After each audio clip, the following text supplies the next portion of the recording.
Colorado Train aux éditions Sarbacane de Alex W.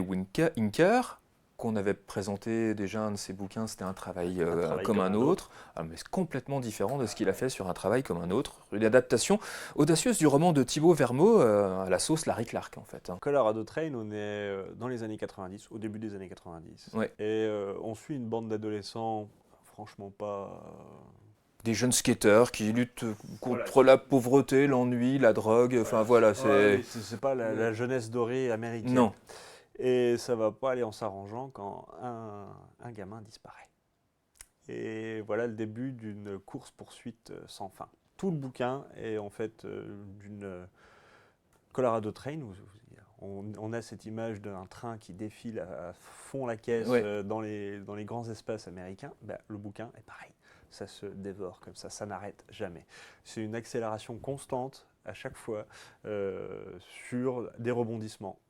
Parce que oui, évidemment, un ado disparaît, mais qu'est-ce qui va se passer? Oui. Il va y avoir la traque de la police, mais il va aussi y avoir les réactions des ados qui...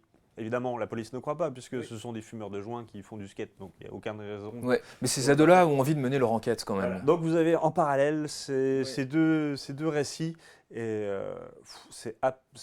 une fois que ça vous a chopé, ça ne vous lâche plus. Ouais. C'est d'une puissance de narration assez incroyable. Et on rajoute à ça le dessin en noir et blanc, cette fois. Oui. J'ai lu que Inker voulait en faire un récit hommage à ses lectures adolescentes quand il lisait du Stephen King et qu'il avait les pétoches. Oui. Bah, c'est tout à fait ça. Ouais. Voilà. On est vraiment dans cette ambiance glauque, oppressante, oppressive aussi. Oui.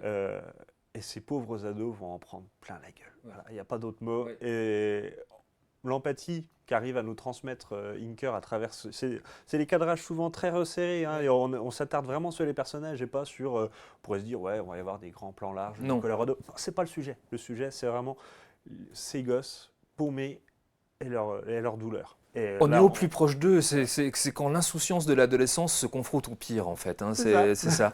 Ouais. Et franchement, très, très, très, très bon bouquin. Ouais, vraiment chouette. Moi, ça m'a vraiment plu. En plus, alors une narration qui est très chapitrée, qui est montrée en chapitre avec des petits clous, qui servent justement au rail des trains, et puis avec un petit flash code à la fin, un QR code pour pouvoir avoir la bande son, parce que chaque chapitre a sa bande son, du Metallica, de The Cure, de l'Aerosmith, mais c'est vraiment sympa de pouvoir écouter cette bande son en même temps, ça nous met dans l'ambiance. En même temps que lire la bande dessinée, c'est très très bien trouvé, je trouve, de la part de Inker. Voilà, une mise en page qui fait vraiment grimper crescendo ce bouquin.